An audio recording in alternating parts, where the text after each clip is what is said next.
An Indigenous-led coalition is honoring the more than 1,300 trees set to be cleared by Metrolinx in the next week to make way for the Eglinton Crosstown West Extension.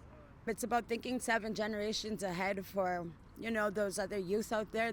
Dozens in attendance began the vigil with a moment of silence to honor the trees that will soon be cut.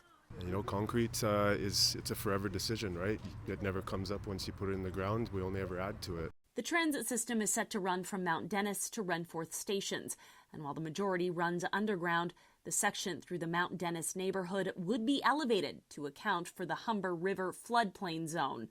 We would like the opportunity to save as much of our green space as possible, to work out a new plan, whether it combines underground, at grade, or other options.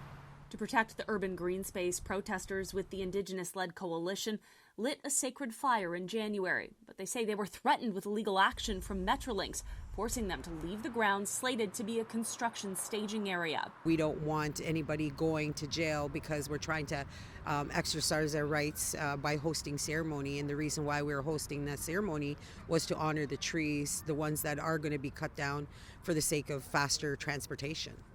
Do you feel like you're being listened to by the province? Absolutely not.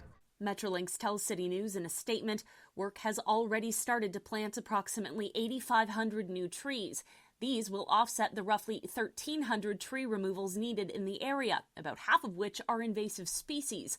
Up to 3,500 plantings will take place in Mount Dennis area parkland, with the rest taking place in other local parks, ravines, and natural feature areas. You cut down the trees and say that you replace 2 or 3 trees for every tree that's cut down, but we're losing the canopy, that scope that it covers, right, which provides shade, cleans our air. Planting them in Etobicoke, planting them somewhere else in the city. Sure, we want more trees planted all across the city, but it's not going to change the fact that our community is going to be scarred by this. This is the fencing that Metrolinx has installed around the first section of trees they plan to remove. But environmentalists warn that this clearing will destroy the natural habitat of 4 endangered bat species just as they begin their hibernation.